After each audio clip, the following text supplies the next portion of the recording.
Leamos en Latina. Llega gracias a la 30ª Feria Internacional del Libro de Lima. Ahora en el Centro de Exposición del Jockey. Del 22 de julio al 6 de agosto. Visítanos y completa tu colección.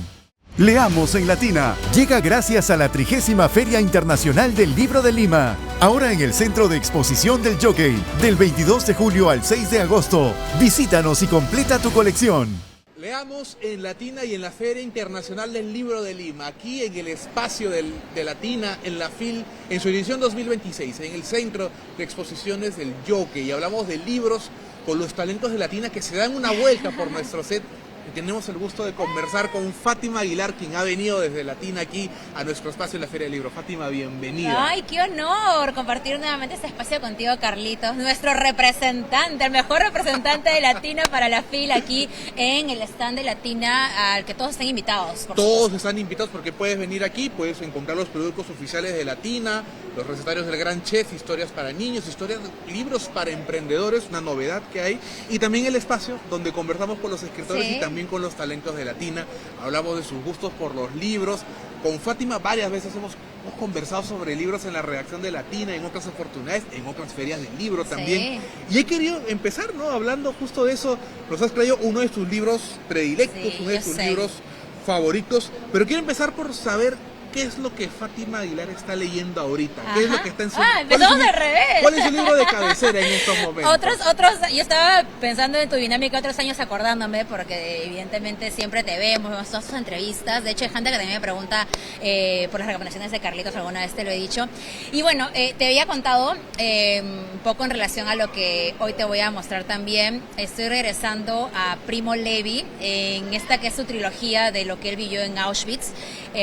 Después de esta Segunda Guerra Mundial, él evidentemente sobrevive, pasa por también todo un tránsito de dolor después de poder resistir al encierro, pero en este libro, Si esto es un hombre, él relata toda la tragedia que vivió como pues prisionero en este campo de concentración. Y en algún momento dejé pausada esa lectura, como tú sabes, es muy dolorosa, es muy difícil leerla. Es un testimonio muy duro, lo que escribe Primo Levi.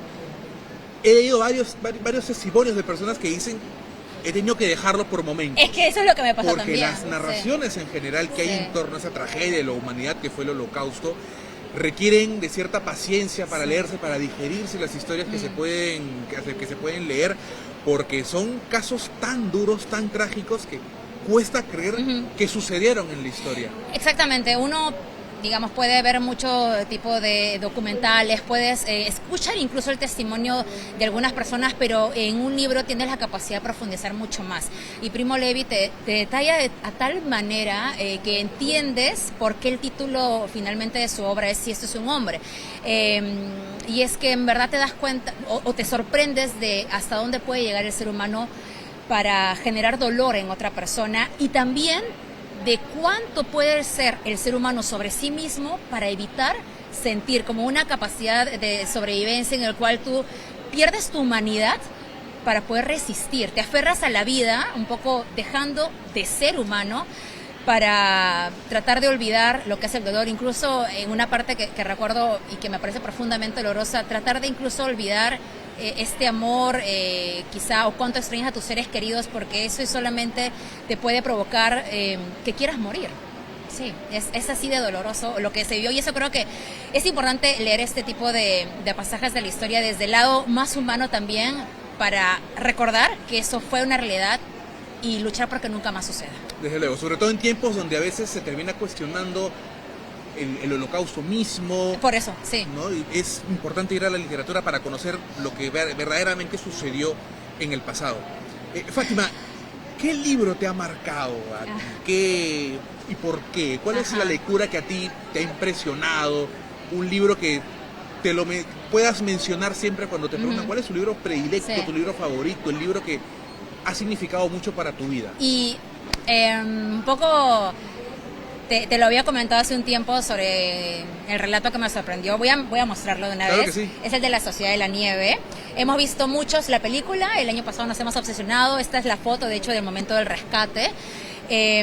Cuando éramos niños salió la película Vive, que en realidad creo que solo nos contaba la punta del iceberg de toda la historia. Una versión muy heroica, muy Hollywood, ¿no? Que se aleja mucho en realidad de la humanidad que acá se resalta.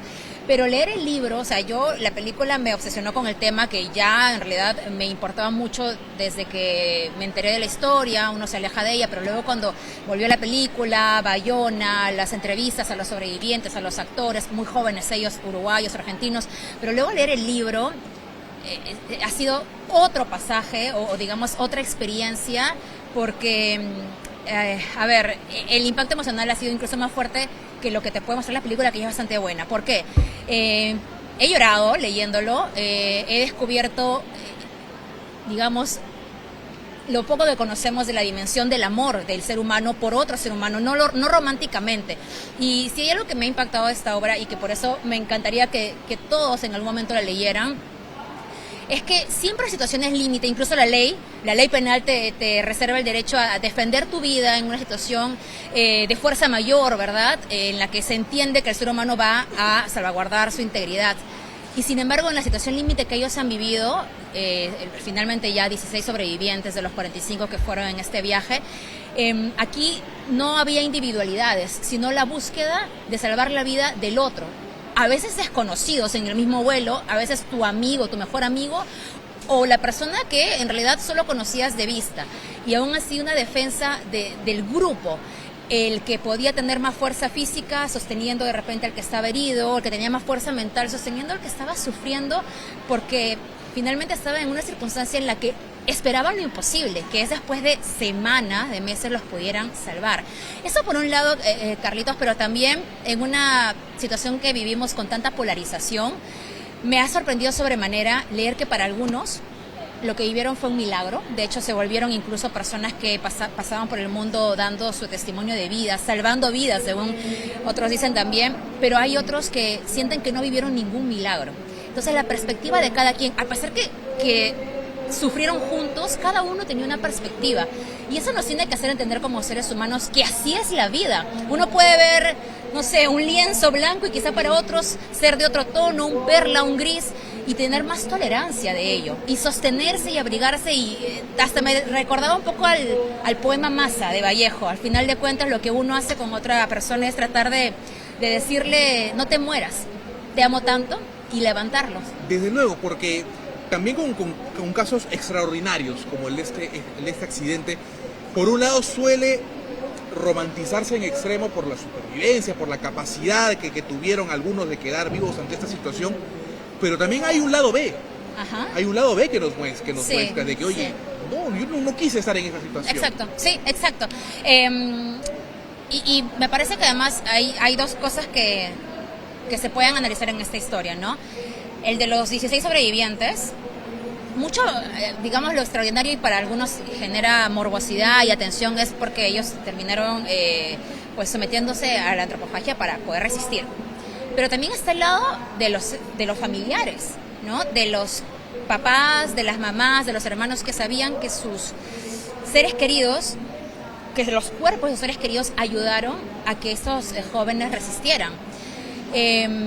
Y sin embargo, por eso que te hablaba de la inmensa definición del amor que se puede encontrar. Me acuerdo mucho que una madre decía, en principio, no voy a sufrir porque mi hijo partió la eternidad a los 19 años, sino voy a ser feliz porque lo tuve 19 años. Y por otro lado, ella decía, yo a ellos no les paro preguntando cómo fue, de qué manera lo hicieron, cómo sobrevivieron, porque entiendo que ellos tienen dolor de contármelo, pero aparte porque yo veo a mi hijo en cada uno de ellos. Así que, imagínate, tiene tantas aristas esta historia. Desde luego. Estando aquí en la feria, Fátima, ¿qué género te llama la atención? ¿Qué te gustaría ir descubriendo? Okay, los stands. Justo, bueno, a mí me agradan vinculadas a la historia, sobre todo que sean hechos reales, ¿no? Pero justo estaba pensando, a mí que me gusta el cine de horror, creo que sería interesante adentrarme a historias de ficción, pero que sean así, de terror, de suspenso, no solo suspenso psicológico, estábamos recordando El Túnel, ¿verdad?